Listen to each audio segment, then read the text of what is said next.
Welcome again to my channel, Huge Library. Before we start, hit that subscribe button and join our growing community of people who are focused on becoming their best selves every day, and trust me, don't skip. Watch till the very end, because that's where the real game-changing insight comes in. Imagine you wake up one morning and check your phone. You open your banking app and you see a number on your account. Maybe it says $27, or maybe $27,000. Either way, that number seems to decide how you feel about the day. If it's high, you feel safe. If it's low, you feel stressed. But here's the strange thing. That number isn't real. It's not gold in a vault. It's not even cash in your hands. It's just digital trust, a symbol, not substance. And this is the first truth about money. Money is not wealth. Real wealth is what money can give you: freedom, time, security, and the ability to help others. But money itself is just a story we all agreed to believe in. If you go back in history, humans didn't always use money. We traded things: food, tools, land, livestock. Then we invented coins and paper and eventually digital numbers. Each time, the illusion got stronger and we got more disconnected from what money actually represents: energy and value exchange. People chase money because they think it equals happiness. But here's the truth. Money magnifies who you already are. If you're generous, money makes you more generous. If you're fearful, money makes you more afraid to lose it. Most of us never learn this. We're taught how to earn money, not how to understand it. We're told, go to school, get good grades, find a job, save for retirement. But no one explains the system. You're walking into a system designed to keep you working, spending, and borrowing. The illusion works because it feeds your emotions. Advertisers make you feel like you're not enough unless you buy something. The system keeps you too busy to question it. And so you keep running, working harder, buying more, saving less, while wondering why real freedom feels so far away. But the illusion starts to fade when you realize this. Money is a tool, not a master. When you start using money as a servant instead of being its slave, everything changes. You stop working just for income and start building value, skills, and freedom, assets, things that grow even when you're not working. This first chapter is about waking up, seeing that money is not the ultimate goal. It's a mirror of your mindset, a symbol of how much you understand the flow of energy in the world. Money is not scarce. The world is overflowing with it, but it flows toward those who understand value, trust, and creation. So the real journey begins when you ask, what do I truly want money for? That's where freedom begins, not in your bank account, but in your perception. Chapter 2. The hidden game of the financial system. Take a deep breath and imagine this. You're born into a game that started long before you were here. You don't get to read the rules. You're just told to play. This game is called the financial system. From your very first paycheck, you're inside it, but almost nobody ever tells you how it really works. You're told, work hard, save money, be responsible. But behind the scenes, there's a different set of rules that the wealthy understand and most people don't. Let's break it down slowly and clearly. The system is built on debt. Every dollar in your wallet, every balance in your bank account started as debt. Here's what that means. When a government needs money, it doesn't print out of thin air, not directly. It borrows it by issuing bonds.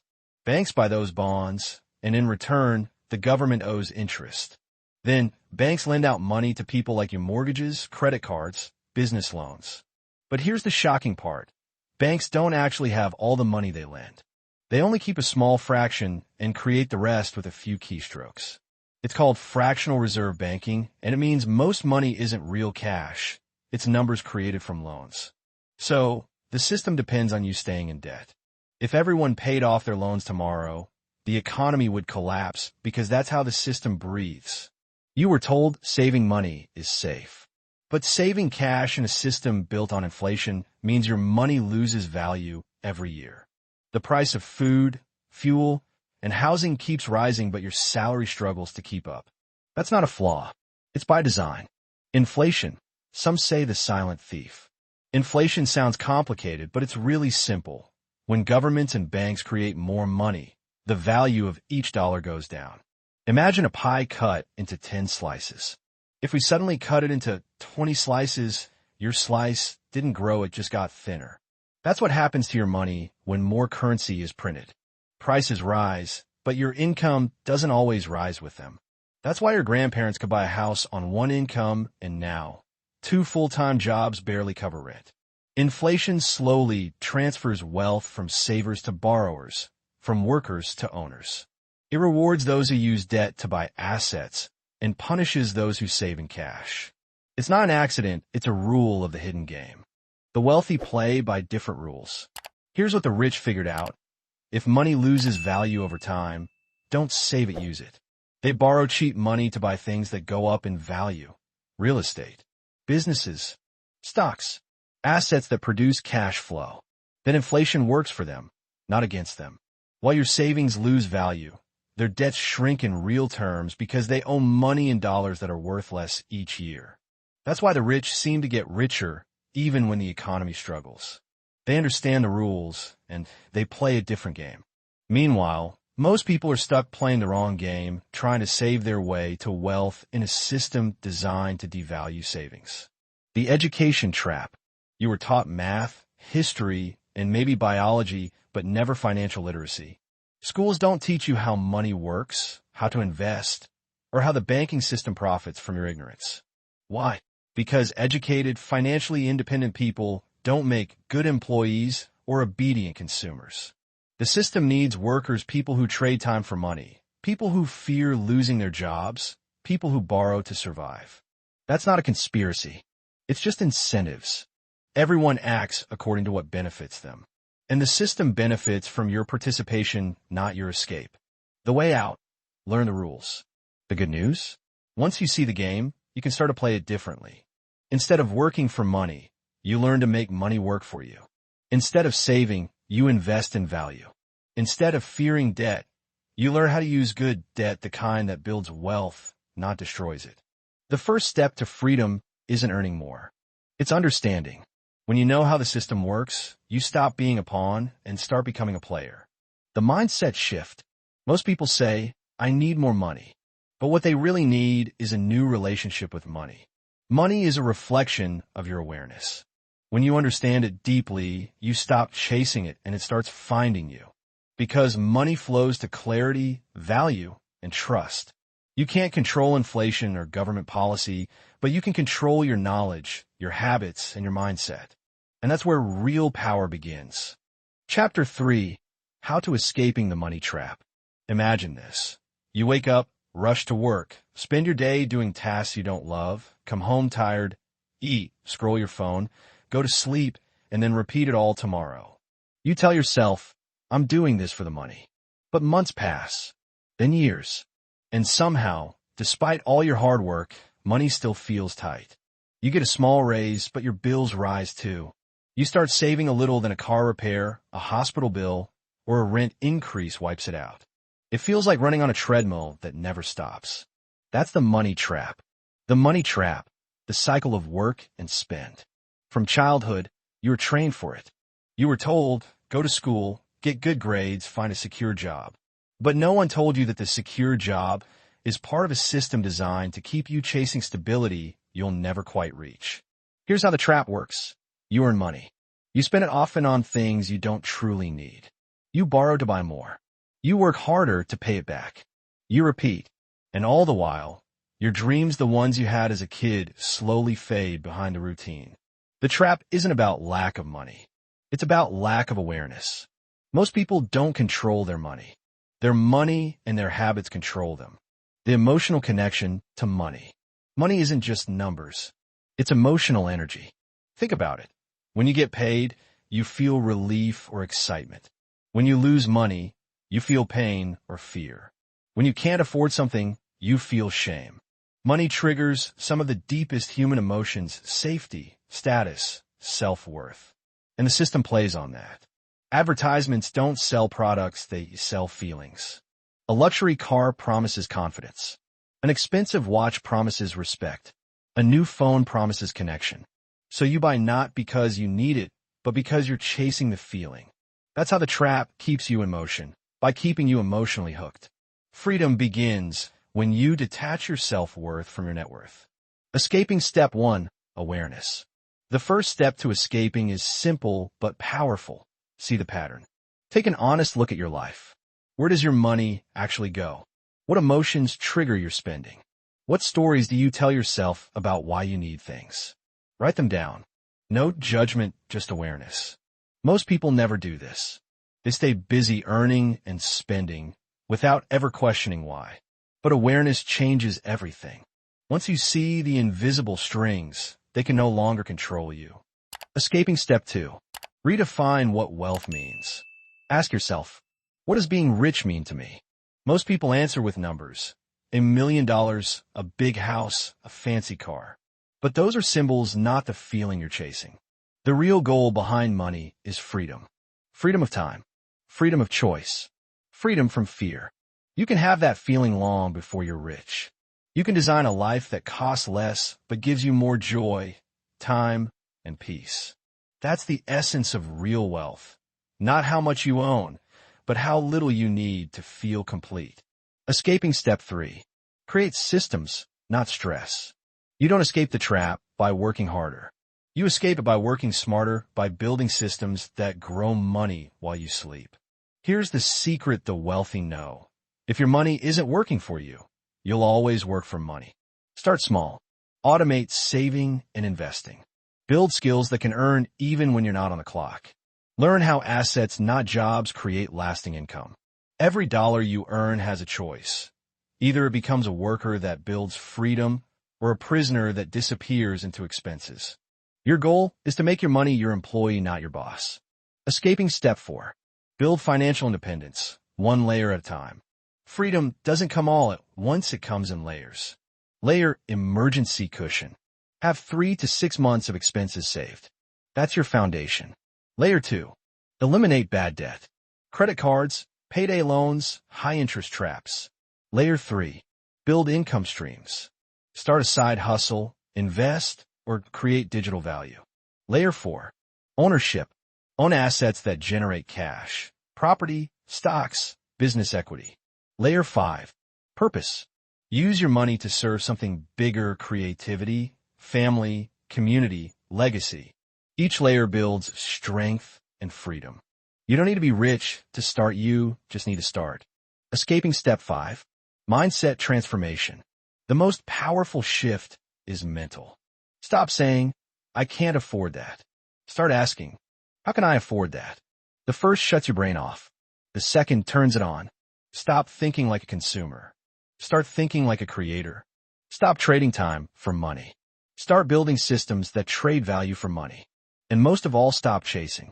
When you chase money, it runs. When you create value, it flows toward you naturally. The freedom mindset. The moment you stop letting money define you, you become powerful. You realize that you were never truly chasing money. You were chasing the feeling of freedom, peace, and security. And that feeling doesn't come from a paycheck. It comes from clarity, discipline, and awareness. Money is just a tool, and like any tool, its power depends on who wields it.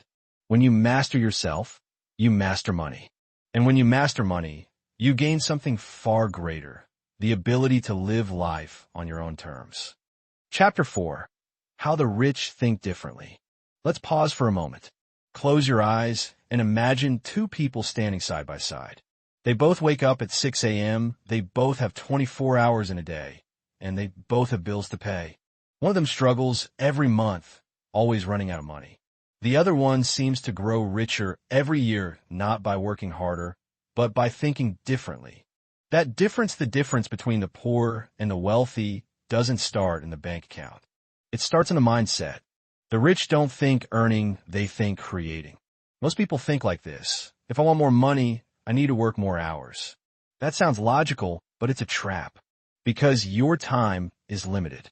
The rich understand something deeper. If I want more money, I need to create more value. Value is unlimited. It can come from a product, a service, an idea, a system, or even from helping other people solve their problems. While most people trade time for money, the rich trade value for money, and value can grow, multiply, and compound even while they sleep. They create systems, not just jobs. They build pipelines, not buckets. The poor focus on income. The rich focus on assets. Income is money that comes and goes. Assets are money that stays and grows. If you work for a paycheck, your income stops the day you stop working. But if you own assets, businesses, real estate, stocks, intellectual property, your income continues even when you rest. The rich understand that assets create freedom. That's why they focus on ownership. It's not about greed, it's about independence. Every asset you own is like a little worker that earns money for you 24 hours a day without you needing to be there. The poor think, I need a raise. The rich think, I need an asset. The rich use debt differently. Debt is a double-edged sword. Used wrong, it can destroy you. Used wisely, it can build empires. Poor people borrow to consume cars, clothes, vacations, things that lose value. Rich people borrow to invest properties, businesses, education, things that grow in value. They use good debt money that creates income instead of bad debt, which creates expenses. Imagine two people both take a $10,000 loan. One buys a car that loses value every year. The other buys equipment that starts a business earning $1,000 per month. Same loan, different mindset, different result. That's how the rich think. They use money like a lever to move something bigger than themselves. The rich see opportunities where others see problems. When most people see a problem, they complain. When the rich see a problem, they ask, how can I solve this and who will pay me for solving it? That's how every great business starts. Problems are hidden gold mines for those who know how to look. Where others see risk, the rich see leverage. Where others see chaos, they see chance. Where others see obstacles, they see openings. That's not luck, that's perspective. The poor avoid problems. The rich study them and then solve them for profit. The rich understand time differently. The poor think about today. The rich think about tomorrow. If you're always chasing the next paycheck, you can't see beyond the next week. But if you're building systems and assets, you start thinking in years, even decades. The rich know that wealth grows with time through compound growth. They plant trees that give shade years later. They invest early, knowing that even small seeds can become forests over time. They understand a simple but powerful truth. Time can make you rich or time can make you poor. It depends on what you do with it. So they use time as an ally, not an enemy. The rich study money like a language. Money has a language and the rich learn to speak it. They read about investing, study markets, and understand cash flow, taxes, and leverage. They see money not as mystery, but as math. They don't rely on luck, they rely on knowledge. And knowledge compounds, just like money. Every book they read, every mistake they analyze, every conversation they have with smarter people, it all adds up. The poor say, I can't afford to learn. The rich say, I can't afford not to learn. The rich focus on networks, not just net worth. The rich understand that no one builds wealth alone. They build relationships with mentors, investors, partners, and other value-driven people. They know that one good relationship can be worth more than 10 years of hard work. Poor people think in isolation, I'll do it all myself. Rich people think in collaboration, who can I work with to make this bigger? They surround themselves with people who challenge their thinking, not people who comfort their excuses. Your environment shapes your earning. If you spend time with dreamers, builders, and problem solvers, their mindset rubs off on you. The rich invest in themselves first. Before they invest in property, stocks, or business, the rich invest in their mindset, skills, and health. They know they are their greatest asset. You can lose money, but if you have knowledge and discipline, you can rebuild it again and again. That's why they spend on personal growth, education, coaching, and health. Because they understand this. If your mind isn't rich, your bank account never will be. The rich control their emotions. The market crashes. People panic. The rich stay calm. A business fails. People give up. The rich learn and try again. Emotions are the enemy of financial clarity. Fear and greed destroy more wealth than bad investments ever could. The rich train themselves to act with logic, not panic. They understand that losing money temporarily isn't failure, quitting is. And because they control their emotions, they stay consistent, and consistency builds wealth. The rich think in terms of freedom, not status. The poor buy things to look rich. The rich build things to stay rich. While some people buy luxury cars, designer clothes, and fancy houses to impress others, the wealthy buy time, privacy, and peace of mind. They know that real luxury isn't material, it's the ability to wake up and say, "Today, I can do whatever I want." That's real wealth. And it doesn't come from showing off, it comes from showing up every day with purpose and patience. Chapter 5. The Psychology of Wealth, How Your Mind Creates Your Money Reality. Take a moment to think about this. Why do some people seem to attract money easily, while others struggle no matter how hard they work? It's not just luck. It's not just opportunity. It's the psychology behind money, the invisible beliefs and emotions that shape your financial reality every single day. Money isn't just physical. It's mental, emotional, and even spiritual. And until you understand how your mind interacts with money, no strategy, investment, or advice will truly work. Your money blueprint. From childhood, you're programmed with beliefs about money. You heard phrases like, "Money doesn't grow on trees." "Rich people are greedy." "We can't afford that." "You have to work hard for every dollar." Those words might sound innocent, but they plant seeds deep in your subconscious. If you were raised hearing that money is scarce, you develop a mindset of lack. You believe wealth is for other people. And even when you start earning more, something inside you finds ways to lose it because your inner blueprint says, "I'm not meant to have this." This is why lottery winners often go broke.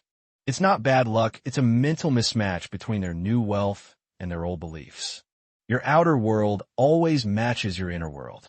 If you want to change your financial results, you must first upgrade your money blueprint. Scarcity versus abundance mindset. There are two basic mindsets in the world.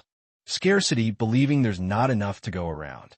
Abundance, believing there's more than enough for everyone.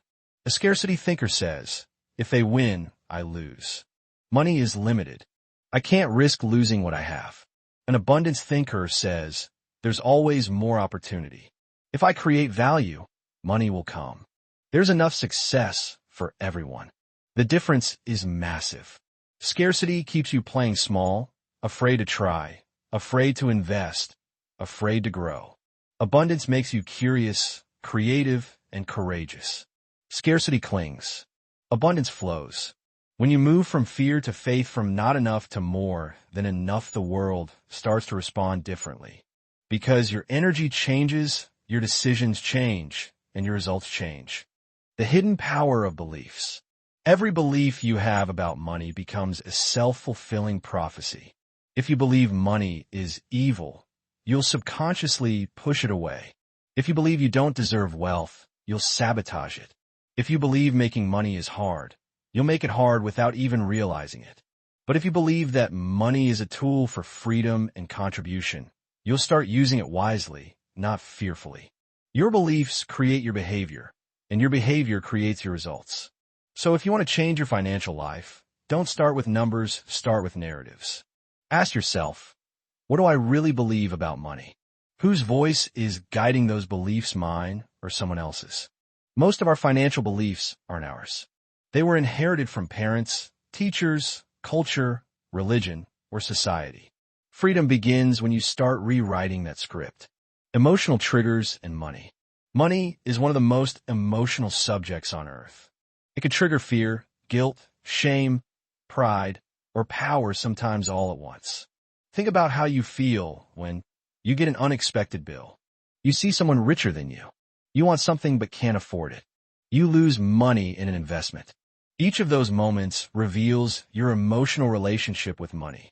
Some people associate money with pain. Others associate it with pleasure. The rich learn to associate it with purpose.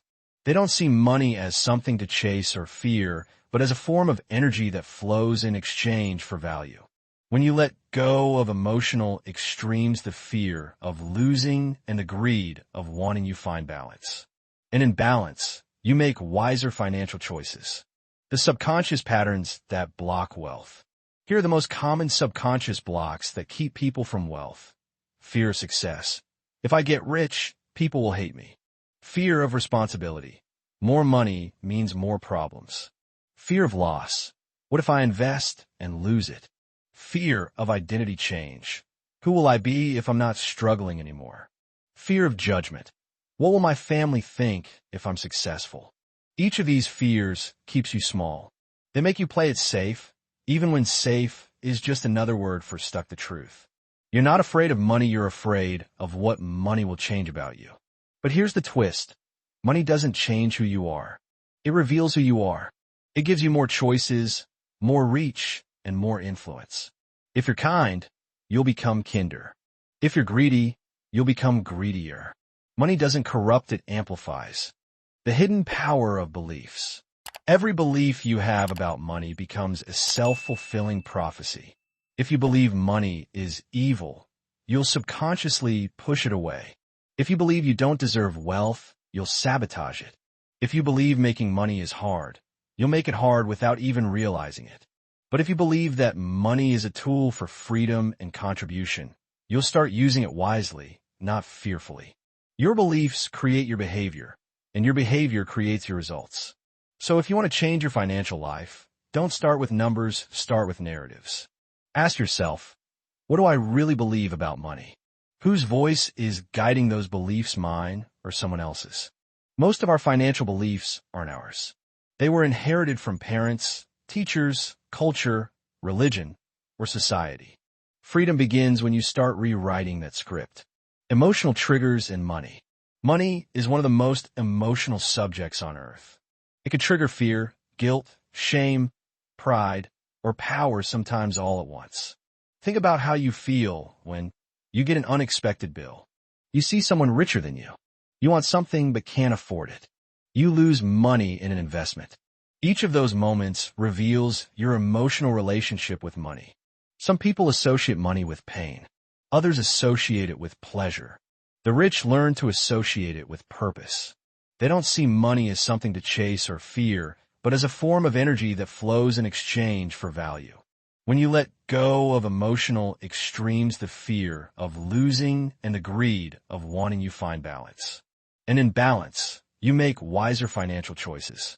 The subconscious patterns that block wealth.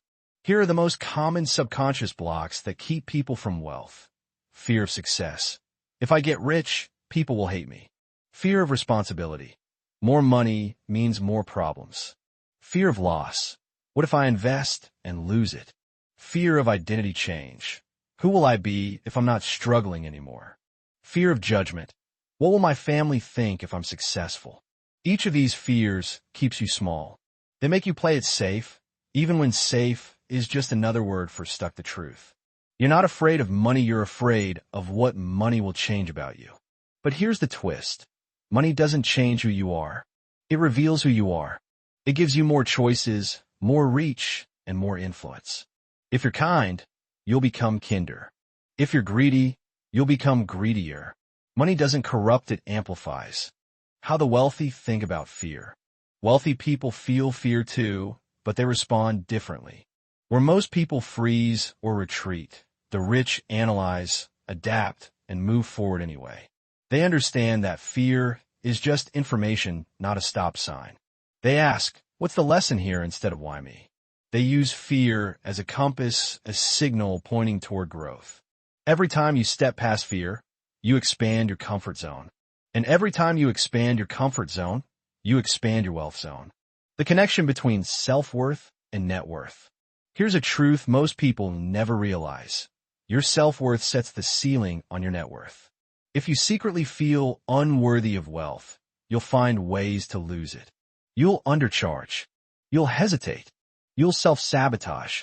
But if you truly believe you deserve abundance, not because you're lucky, but because you create value, you'll naturally attract and keep it.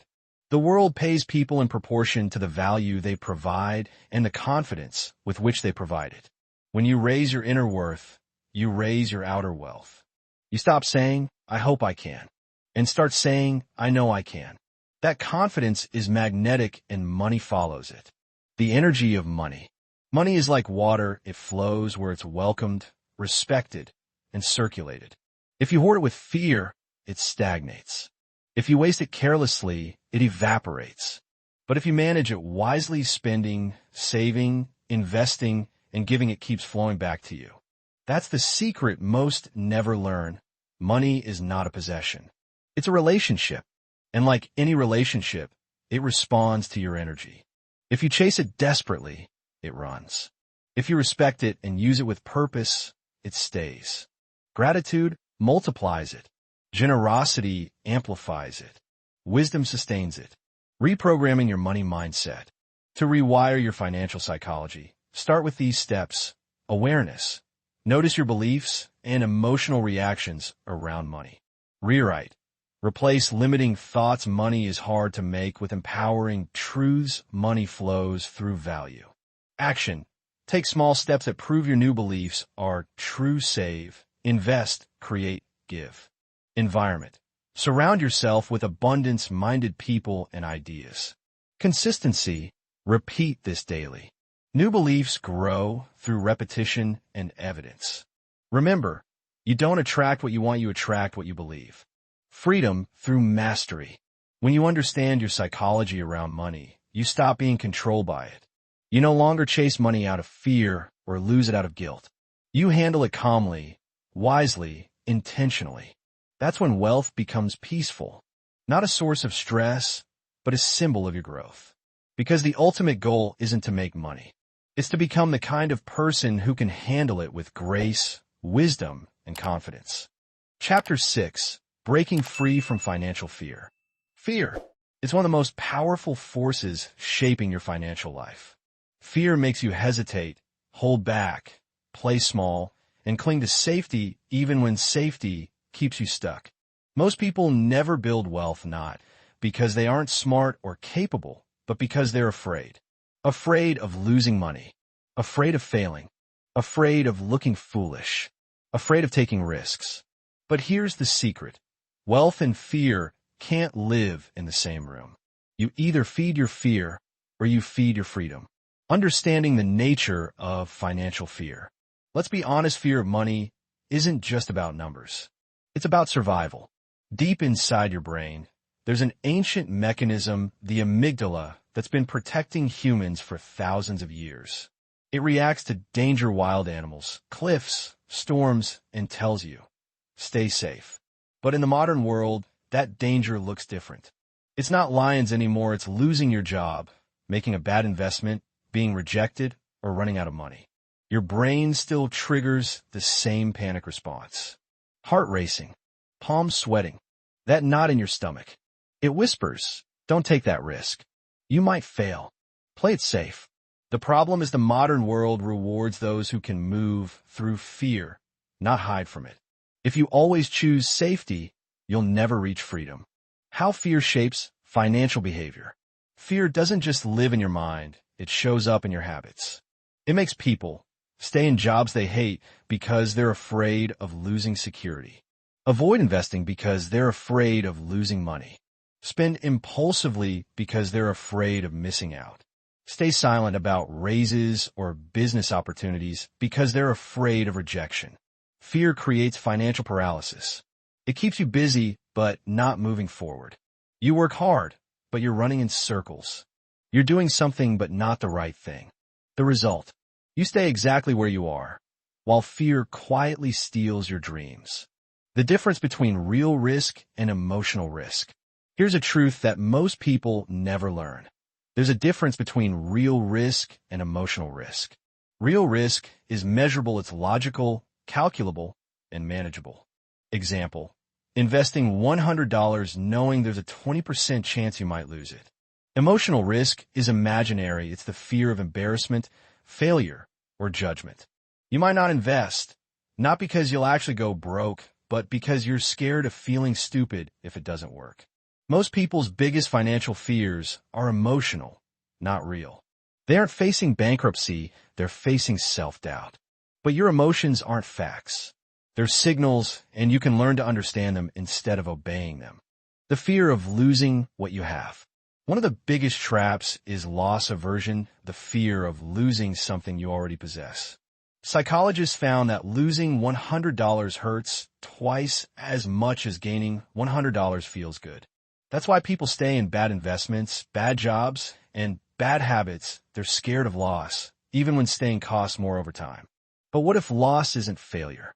What if loss is simply part of learning, part of the tuition you pay for growth? Every wealthy person you admire has lost money at some point. They just saw it differently. They didn't lose, they learned. That shift in mindset is everything. The fear of not having enough. At the root of almost every financial fear is one core belief. There's not enough. Not enough money. Not enough time. Not enough opportunity. This is the scarcity mindset, and it's deadly. It makes you hoard money, mistrust others, and live in constant anxiety. But the truth is there's more than enough in the world. There are trillions of dollars circulating every day. Money doesn't disappear, it just moves toward those who create value, solve problems, and build trust. So the question isn't, is there enough money? It's, am I doing something valuable enough that money wants to flow toward me? When you switch from fear to creativity, everything changes. The fear of failure. Failure feels personal. It attacks your ego, not your bank account. You think if I fail, it means I'm not good enough. So you stop trying. But here's what the rich know. Failure is feedback. Every failed business, every bad deal, every rejection, all teaches you what works and what doesn't. You learn faster through failure than through success. Failure is the tuition fee for mastery. Think of it this way. If you fell while learning to walk as a baby, you didn't quit walking. You kept trying until you mastered it. Wealth is the same. You fall, adjust, and try again until you master the game. The fear of success. This one surprises people. Many people aren't just afraid to fail, they're afraid to succeed. Because success changes things. It brings new responsibilities, new attention, new expectations. You might fear that people will envy you, judge you, or reject you. You might fear losing your old identity, the one that says, I'm just getting by. But if you truly want freedom, you must accept that growth means change. You don't lose yourself. When you succeed, you expand yourself. You become more of who you really are. Success doesn't separate you from people, it gives you the power to lift them up. How to break free from financial fear. Here's a step-by-step way to move beyond fear. Step 1, acknowledge it. Don't hide from your fear. Write it down. What exactly am I afraid of? Clarity weakens fear's power. Step 2, question it. Ask, is this fear real or imagined? Most fears shrink when exposed to logic. Step 3, face in small doses. Start small. Invest a little. Speak up once. Try one new thing. Courage grows through repetition. Step 4, educate yourself. Knowledge replaces fear. Learn how money works, how markets behave, how risk can be managed. When you understand the game, it stops feeling like gambling. Step 5, visualize success. Your brain can't tell the difference between imagination and reality. Visualize yourself calm, wealthy, and confident with money. The more your mind sees it, the more it believes it. Step 6, act anyway. Courage isn't the absence of fear, it's action in spite of fear. Each step forward builds proof that you can handle uncertainty. The role of faith and trust. Money flows where trust lives, and that includes self-trust. When you trust yourself, your discipline, your intelligence, your ability to adapt, fear loses its grip. Faith doesn't mean blind hope. It means believing that you'll handle whatever happens. When you build that inner faith, you become unstoppable because no loss, no market crash, no opinion can destroy your peace. That's what true wealth feels like. From fear to freedom. The opposite of financial fear isn't wealth. It's peace. When you stop reacting to every dollar emotionally, when you can make calm, clear, rational decisions, you've already won. Fear says, hold on tight. Freedom says, let it flow. Fear says, what if I lose? Freedom says, what will I learn? Fear says, I can't. Freedom says, I can figure it out. And that's the secret. You don't need to eliminate fear. You just need to stop obeying it. Fear will always whisper. But freedom is when you smile and walk forward anyway. Chapter 7. The truth about time and freedom. Imagine this. You wake up one morning and realize you have nothing to rush for. No alarm. No boss waiting for you. No deadlines. The sun rises slowly. You take a breath, and for the first time, you feel free. That, right there, is the ultimate goal of money. Time freedom. Most people think they want money, but what they really want is the freedom that money gives, the freedom to control their time, to live on their own terms, to do what truly matters. Let's explore this truth, because when you understand time, you understand wealth itself. Time is the real currency. Money comes and goes. You can lose it, earn it, multiply it, or spend it. But time, once it's gone, it never comes back. Every minute that passes is gone forever. And yet, most people treat time like it's infinite and money like it's precious. The wealthy think the opposite. They know time is their most valuable resource. They ask, how can I buy more time? How can I free my time to focus on what matters? Every financial decision they make serves one goal: to protect and expand their time freedom. Poor people spend time to save money. Rich people spend money to save time. The time trap of the working class. From a young age, we're taught to trade our time for money. Go to school, get a job, work hard, and one day you'll retire. But that system is broken. You trade the best years of your life, your youth, your energy, your creativity, for a paycheck that barely keeps up with inflation. And when you finally reach retirement age, your time is yours, but your health and dreams are gone. That's not freedom. That's a trap. The modern world rewards those who can separate time from income. That's the turning point between survival and abundance. How the rich use time differently. The rich don't ask, how much will this cost me? They ask, how much time will this save me? They value their hours more than their dollars, because they know every hour spent on the wrong thing is an hour stolen from their purpose. That's why they delegate tasks. That's why they automate systems. That's why they invest in businesses, assets, and people who can work without their constant presence. They build machines that generate income while they sleep so they can use their waking hours to live. While others work for money, the wealthy make money work for them. Time debt, the hidden cost of modern life. Most people carry time debt without realizing it. Time debt happens when you spend your life doing things that cost you your future freedom. Working overtime for short-term pay. Saying yes to everything because you're afraid to say no. Chasing comfort instead of purpose. Every "I'll do it later" is a little loan you take from your future self, and one day, that bill comes due. The only way to escape time debt is to start investing your hours like money. Spend time where it multiplies value. Save time by avoiding distractions. Invest time in learning and building assets. Waste as little time as possible on things that don't matter. Time invested wisely today becomes freedom tomorrow. Passive income is really time freedom income. People talk a lot about passive income money that flows without your active effort. But what they're really talking about is time freedom income. Every business, investment, or system that makes you money while you sleep buys back your time. And that's the true goal, not millions in the bank, but control over your schedule.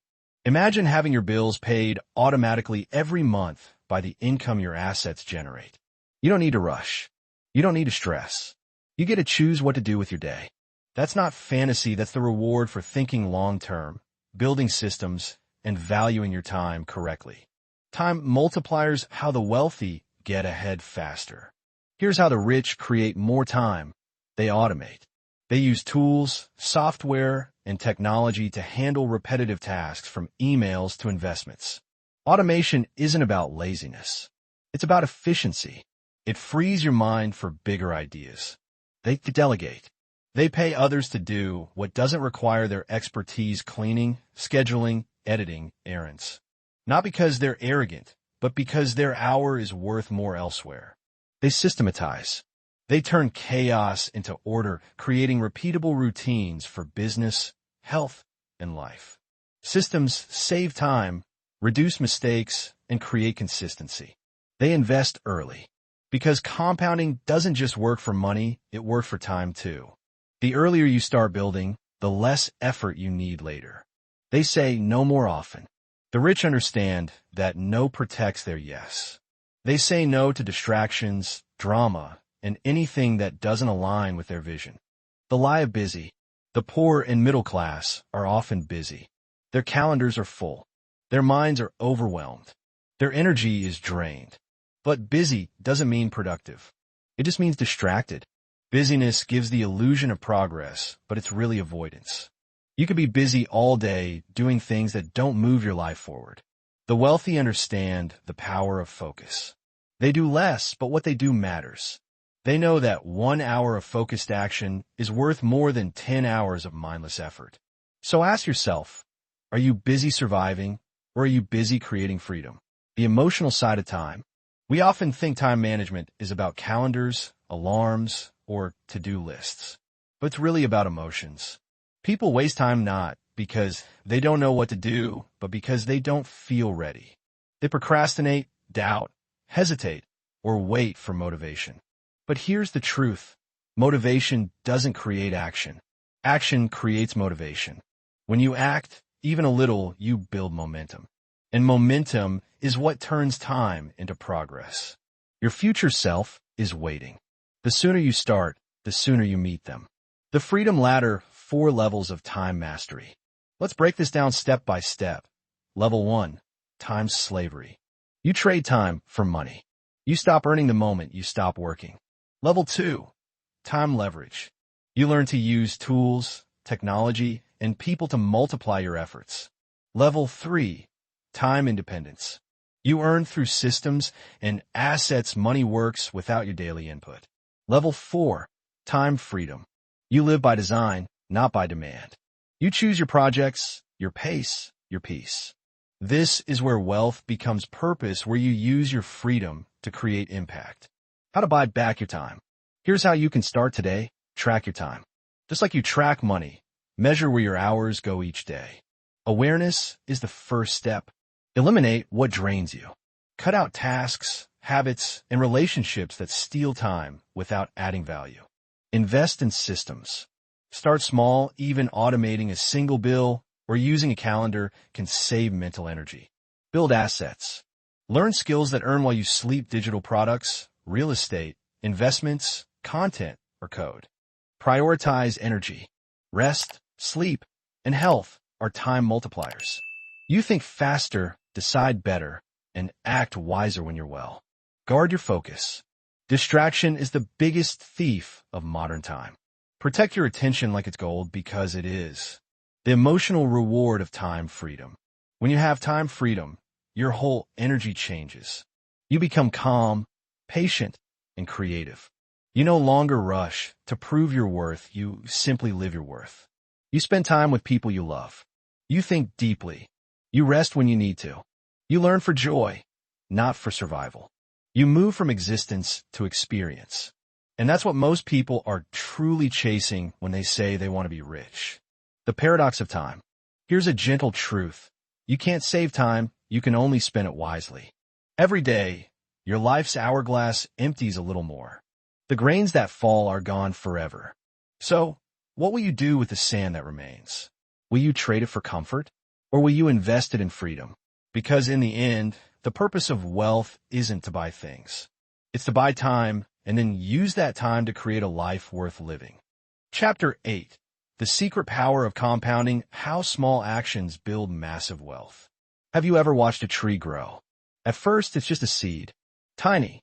Almost invisible. You water it, and for weeks, nothing seems to happen. You wait, and you wait, but the ground looks the same. Then, one day, a small green shoot breaks through the soil. It's fragile, small, unimpressive. But if you keep watering it, feeding it, and protecting it, years later, that same seed becomes a tall, strong tree, unshakable, beautiful, and full of fruit. That is the power of compounding. It's slow at first. It's invisible at first. But then it becomes unstoppable. What is compounding really? Compounding means that your growth creates more growth. It's when your money, your knowledge, your habits, everything you build starts earning results on top of results. Think of it like this. If you plant one seed, it grows into a tree. That tree drops seeds. Those seeds become new trees. And soon, you have a forest. That's compounding growth that multiplies itself. The snowball effect. Imagine you're on top of a snowy mountain. You pack a small snowball and roll it downhill. At first, it's tiny, it barely moves. But as it rolls, it picks up more snow, gets heavier, and moves faster. Eventually, it becomes massive, a force of nature. That's what happens with your money, your habits, and your skills. The hardest part is getting the snowball rolling. But once it starts, it builds momentum. Compounding is momentum, invisible at first, magical later. How money compounds? Let's take a simple example. You invest $100 today. It grows 10% per year. In 1 year, it becomes $110. Next year, that $110 grows 10% again. Now, it's $121. The year after, it grows again, $133. Notice something? You're earning money not just on your original $100, but on the interest your money already made. That's compounding, interest on interest, growth on growth. After 10 years, your $100 becomes about $259. After 20 years, it becomes $672. After 30 years, over $1,700. That's the quiet magic of time and patience. Compounding isn't just for money. Here's what most people miss. Compounding works in every area of life. Your knowledge compounds. Your health habits compound.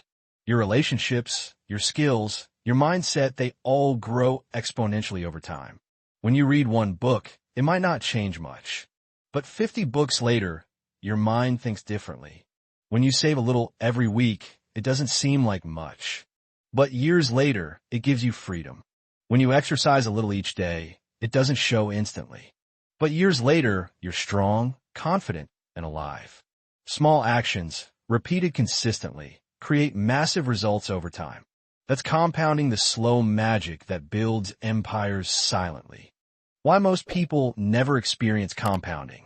Because compounding takes time, and most people don't have the patience for time. They want quick results. They want fast money. They chase get-rich-quick schemes, jump from one idea to the next, and quit before the magic begins. Compounding doesn't reward the impatient. It rewards the consistent. The secret isn't in doing big things once. It's in doing small things often. You don't need intensity, you need consistency. The rule of 72, the math behind compounding. Here's a simple trick. If you divide 72 by your annual growth rate, you can estimate how long it takes for your money to double. For example, at 12% return, your money doubles in about 6 years. At 8%, it doubles in 9 years. At 6%, it doubles in 12 years. It's not magic, it's math. But when you combine math with time, it becomes magic. Because every doubling multiplies your wealth faster than before. Compounding knowledge, the ultimate leverage. Money can compound, but knowledge compounds even faster. Each new skill connects with others, and that connection multiplies your power. For example, if you learn about investing, marketing, and communication, each skill enhances the others. You don't grow linearly, you grow exponentially. That's why the world's wealthiest people are learners. They read, study, and practice constantly. Warren Buffett reads 500 pages a day. Elon Musk learned rocket science by reading books. Bill Gates spends weeks and think weeks just learning. Why? Because knowledge compounds, and the more you know, the faster you grow. The hidden side of compounding habits. Every habit you have, good or bad, compounds over time. If you save $10 every day, that adds up. If you waste $10 every day, that adds up too. If you exercise daily, you get stronger over time. If you skip it daily, you get weaker.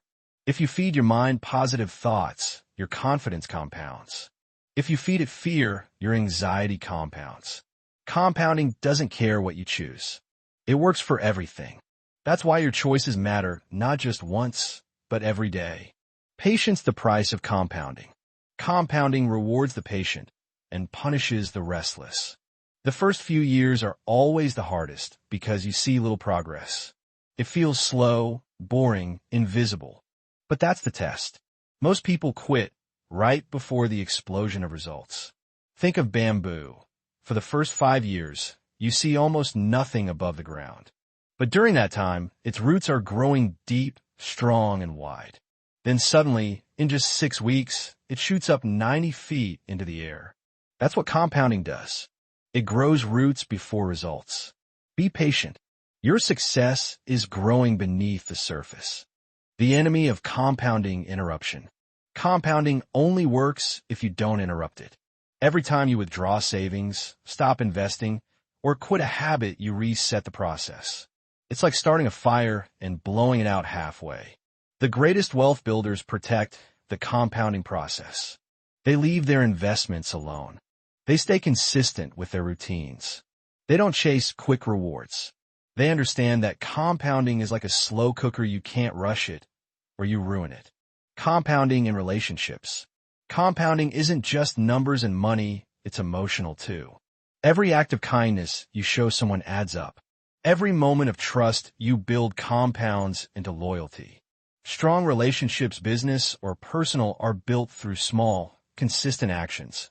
Showing up, listening, caring, following through. One connection today can open 100 doors in the future. That's social compounding, and it's one of the richest forms of wealth there is. How to activate compounding in your life. Let's make it simple. Here's how you activate the compounding effect. Start small. Don't wait for the perfect moment. Start with what you have, where you are. $10 a week. 1 page a day. 1 habit at a time. Stay consistent, even on the days you don't feel like it. Especially then. Discipline is what turns potential into progress. Be patient. Understand that growth happens quietly, then suddenly. Give your seeds time to grow. Reinvest your gains. Don't spend your early wins, reinvest them. Let your progress feed itself. Protect the process. Avoid distractions, shiny new ideas, or emotional decisions that interrupt your growth. The emotional reward of compounding. The beauty of compounding isn't just wealth, it's peace. You stop chasing quick wins. You stop stressing about tomorrow, because you know you're building something permanent. It's like watching your own forest grow. At first, it's just a few plants. Then one day, you look up and you're surrounded by abundance. That's the quiet reward of patience, discipline, and time. The moral of the story. Compounding is proof that life rewards consistency more than intensity. It's not the person who runs the fastest. It's the person who keeps walking that reaches the finish line. So stop trying to be explosive, try to be enduring. Because the world doesn't belong to the talented. It belongs to the consistent. Chapter 9. The Illusion of Security: Why Playing It Safe is the Riskiest Move of All. Most people spend their lives chasing security. A safe job, a steady paycheck, a nice house, a retirement plan. They believe that if they follow the rules, work hard, and stay responsible, they will be safe. But here's the truth. Security is an illusion. Playing it safe often creates more risk than taking calculated chances. And most people don't even realize it. Let's break this down. The modern security myth. Think about it. You've been told, get a job, work hard, don't rock the boat, save for retirement, then you'll be secure. Sounds logical, right? But the world has changed. Jobs disappear. Companies downsize. Inflation eats away your savings. Governments fail. Health emergencies strike. A paycheck today doesn't guarantee a paycheck tomorrow. A pension plan doesn't guarantee financial freedom. The illusion is comforting, but it's dangerous. Real security doesn't come from following rules. It comes from creating freedom, flexibility, and options. The danger of comfort zones. Most people's lives are spent in comfort zones, doing what's familiar, safe, and predictable. Comfort zones feel good, but they're deadly for wealth creation. Why? Because wealth is born in risk and growth. Every successful entrepreneur, investor, and innovator took risks that felt uncomfortable at first. If you avoid all risk, you avoid failure, but you also avoid success. You avoid stress, but you also avoid freedom. You avoid uncertainty, but you also avoid growth. Safety feels good in the moment, but in the long run, it can trap you in mediocrity. The real risk of playing it safe. Ironically, the riskiest move most people make is staying in a safe job or routine. Think about it. You trade your life's energy for a paycheck. Inflation slowly erodes your savings. Opportunities pass you by because fear keeps you frozen. Your skills stagnate while the world moves forward. By avoiding calculated risks, you actually increase your chances of being broke in the long term. Losing your independence. Missing your potential. Security without freedom is a prison. Calculated risk versus recklessness. Not all risk is good. Reckless risk is gambling your future without preparation or knowledge. Calculated risk is stepping outside your comfort zone with education, strategy, and foresight. The rich don't take wild, blind risks. They analyze, prepare, and act strategically. For example, investing in a stock without research is reckless. Investing after studying, understanding trends, and diversifying is calculated. Wealth isn't about luck, it's about risk you control and understand. Why security is a trap. The more you chase safe paths, you spend decades in jobs you dislike. You rely on systems you don't control. You save slowly while others invest wisely. You delay your dreams, thinking there will always be tomorrow. Meanwhile, the world doesn't stop. Opportunities vanish. Markets change. Industries disappear. Playing safe feels good today, but it's silently stealing your tomorrow. True freedom comes when you own your choices, not when you cling to comfort. How the wealthy think about security. The wealthy approach security differently. Security through ownership. They don't rely on a boss, they own businesses, investments, and assets. Ownership creates freedom, not fear. Security through knowledge. They study markets, money, and human behavior. Knowledge reduces uncertainty. Security through multiple streams of income.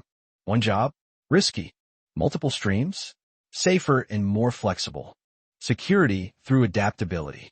The wealthy know that change is constant. They embrace it, learn, and pivot quickly.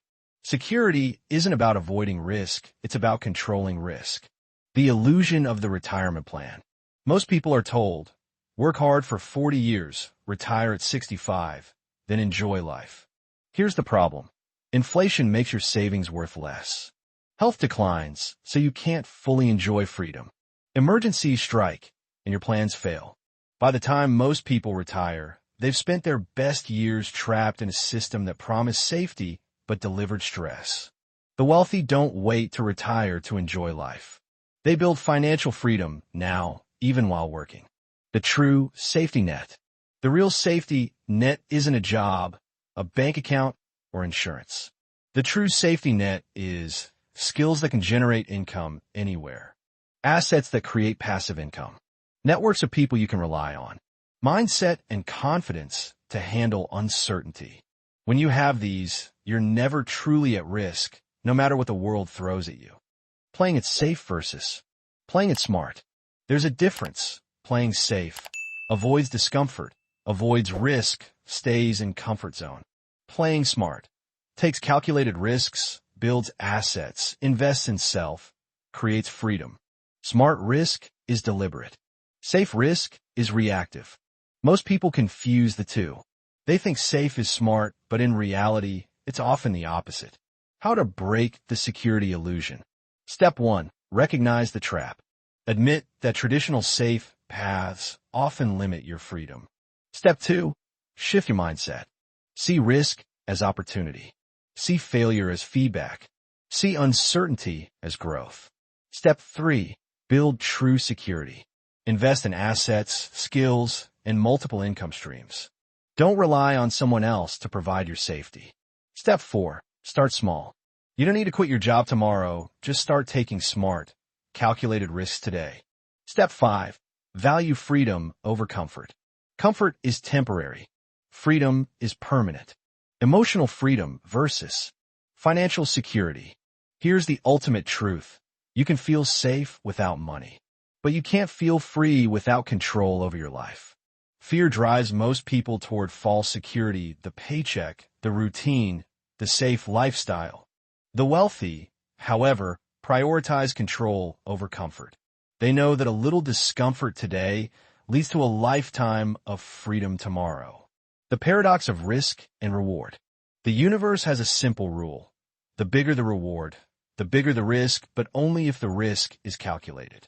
If you avoid all risk, you limit your rewards. If you embrace reckless risk, you may lose everything. If you embrace calculated risk, you create massive wealth and freedom. Most people choose the first option, avoiding risk entirely. And that's why they never achieve their true potential. Chapter 10. Why most people lose money. The habits that keep you poor. Money is powerful. It can bring freedom, security, and peace, or it can bring stress, struggle, and disappointment. Yet most people lose money consistently, and the reasons aren't always obvious. It's not about luck. It's about habits, mindset, and choices that slowly drain your wealth over time. Understanding these habits is the first step to breaking free. One. The illusion of easy money. Many people chase easy money, quick wins, get-rich-quick schemes, lottery tickets, or shady investments. They think, if I can just get lucky once, I'll be set forever. Here's the problem. Easy money is rarely lasting. It creates habits of risk without control, greed without discipline, and desire without strategy. Most people who chase quick money end up losing it faster than they earned it. True wealth is built slowly, steadily, and consistently, living beyond your means. This is one of the biggest killers of wealth. Many people earn more than their previous generation, but still struggle financially because they spend every extra dollar, and then some. They buy bigger cars, nicer houses, expensive gadgets, or status symbols. The truth: income alone doesn't create wealth. Wealth is created by spending less than you earn and investing the rest. Living beyond your means creates debt, and debt is a wealth destroyer. Emotional spending. We often spend money based on emotions rather than logic. Buying when we feel sad or stressed. Splurging to impress others. Making impulse purchases because it feels good in the moment. Emotional spending is like pouring water into a bucket with holes. The money disappears before it even grows. Wealthy people spend with purpose.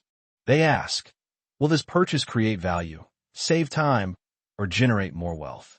Every dollar has a job. Treat it wisely, ignoring the power of saving and investing. Many people never develop the habit of saving or investing. They leave their money in checking accounts, barely earning interest, or spend it as soon as it arrives. Meanwhile, their peers are letting money work for them, compounding over time. The rich understand, if money isn't making money, it's losing potential. Even small, consistent investments can grow into massive wealth over time if you give them the gift of patience. Following the crowd. Humans are social creatures. We imitate others, buying the same stocks everyone talks about, chasing the latest investment trends, spending because everyone else is spending. The problem: the crowd is usually wrong. Wealth isn't created by following the herd. It's created by thinking differently, taking calculated risks, and acting with discipline. The hidden truth about wealth. Most people think wealth is about luck, inheritance, or talent. The untold truth is, wealth is about behavior over time. Consistent, smart, disciplined habits repeated for years create freedom. The people who get lucky are usually the ones who prepared for opportunity. Most people lose money because of habits, spending emotionally, living beyond their means, ignoring investing and knowledge, following the crowd, letting fear and procrastination rule. Wealth isn't magic. It's behavior compounded over time. The moment you change your daily habits, you change your financial trajectory. The moment you act wisely, consistently, and with patience, your money begins to work for you instead of you working for it. Chapter 11. The Untold Truth About Debt. How to use it wisely instead of being controlled by it. Debt is one of the most misunderstood forces in the world of money. Many people fear it, thinking it's always bad. Others chase it, thinking it's always good. The truth is more nuanced. Debt is a tool, and like any tool, it can either build you up or break you down. How you use it determines whether it's your servant or your master. The two faces of debt. Debt comes in two forms: bad debt, the kind that steals your freedom; credit card debt for fancy gadgets; loans for things that lose value. Borrowing to impress others. Bad debt is expensive, stressful, and traps people in a cycle of payments they can never escape. Good debt, the kind that builds wealth. Borrowing to invest in assets. Loans for education that increases earning potential. Financing a business that generates income. Good debt is a strategic tool. It multiplies your resources, creates opportunities, and can accelerate your journey to freedom. Why people fear debt. Most people grow up hearing, debt is evil. Don't ever owe anyone anything. This advice comes from a place of caution, and it has some truth. Debt is risky, and careless borrowing can ruin lives. But extreme fear of debt can also hold you back. You avoid investments that could grow your wealth. You stay stuck in jobs you dislike because you fear taking a loan for a business. You delay education or skill development that could pay off massively. Debt itself isn't evil. Ignorance and misuse are. How debt can be your ally. When used wisely, debt can create leverage. Leverage means using other people's money, resources, or time to grow your own wealth faster. Example, you borrow money to buy a rental property. The property generates rent income higher than your loan payments. Over time, the property appreciates and your net worth grows. Debt in this sense becomes a wealth multiplier, not a burden. The key is, never borrow for consumption, borrow for creation. The danger of compounding interest against you. Debt becomes deadly when interest compounds against you instead of for you. Example, credit card, $1,000 debt at 20% interest. If you pay only the minimum, it can take years to pay off, costing hundreds in interest. This is the trap most people fall into. They borrow for things that don't grow in value, then let interest compound, creating a snowball of financial stress. How the wealthy handle debt. The rich use debt as a strategic tool, not a crutch. They borrow for investments, not lifestyle. They calculate risk before borrowing. They understand interest rates and leverage. They always have a repayment plan. Debt gives them more options if used wisely. The debt cycle that keeps people poor. Most people enter a debt cycle without even noticing. They borrow to buy something they can't afford. High interest accumulates. Minimum payments barely cover interest. They borrow more to pay off existing debt. Stress, anxiety, and financial instability increase. Breaking this cycle requires discipline, awareness, and strategic planning. Using debt to accelerate wealth. Here's the paradox. When managed properly, debt can accelerate wealth faster than saving alone. A student loan may allow you to gain skills that triple your earning potential. A mortgage can allow you to own property that appreciates over decades. A business loan can create a cash-flowing enterprise that pays you for life. It's all about intention and strategy. The importance of financial education. Debt is dangerous when misunderstood. Financial education teaches you which debts to avoid, how interest works, how to leverage debt for wealth creation, how to plan repayment without stress. Without this knowledge, even small debts can grow into life-altering burdens. The emotional weight of debt. Debt doesn't just affect your finances, it affects your emotions. Anxiety over payments, stress about collection calls, shame and embarrassment about financial missteps. Good debt, managed wisely, reduces stress because it's working for you rather than against you. Bad debt steals freedom because it controls your life, your choices, and your peace of mind. How to escape bad debt. Here's a step-by-step guide. Face it honestly. List all debts, balances, and interest rates. Prioritize high-interest debt. Pay off credit cards and loans with the highest interest first. Stop creating new bad debt. Cut up credit cards or avoid purchases you can't afford. Budget aggressively. Allocate a fixed amount each month to pay down debt. Negotiate when possible. Many lenders will reduce interest rates or restructure payments if you ask. Focus on long-term habits. Once you're free of bad debt, invest, save, and plan to never return to it. Key principles for using debt wisely. Borrow only for growth, not consumption. Understand interest rates and repayment schedules.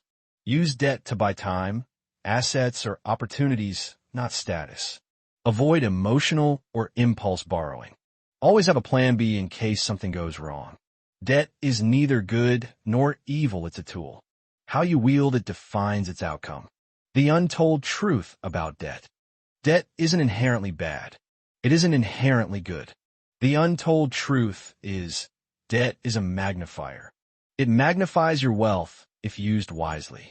It magnifies your problems if used carelessly. Your relationship with debt determines whether it will serve you or enslave you. The wealthy understand this secret. They treat debt as a strategic lever, not a source of fear. Chapter 12. The final truth: wealth isn't money, it's freedom. After everything we discussed, from time, compounding, risk, debt, and habits, there's one ultimate truth that ties it all together. Wealth isn't measured by dollars.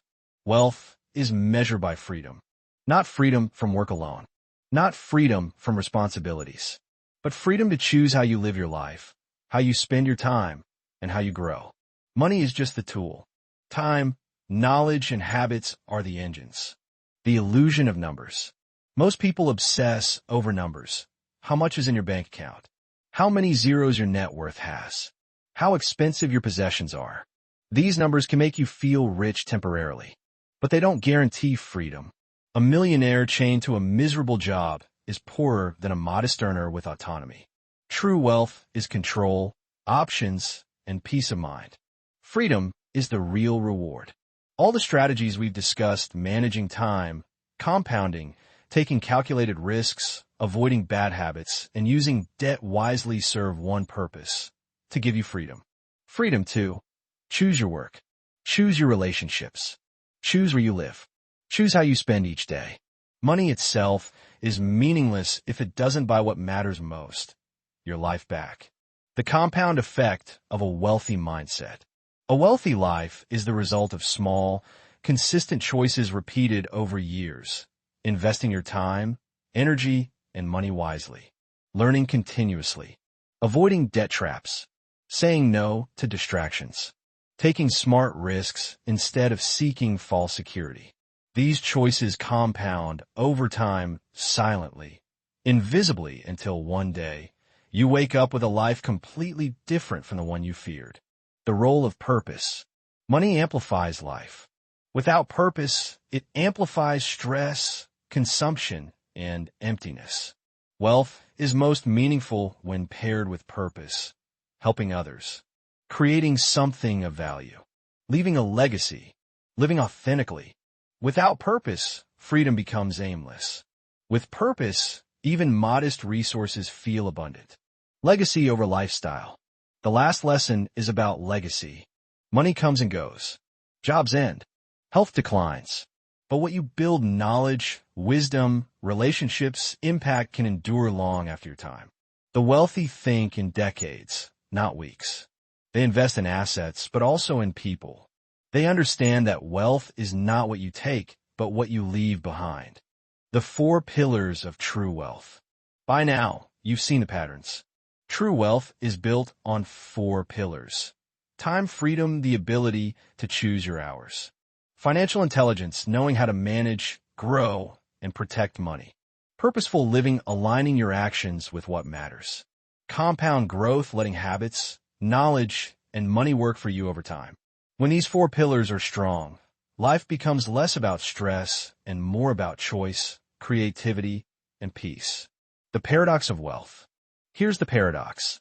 The more you chase money, the less you find freedom. The more you chase security, the more you risk being trapped. The more you act with discipline, patience, and purpose, the more wealth becomes effortless. Wealth is not a goal to pursue. It's a byproduct of living wisely. Action over knowledge alone.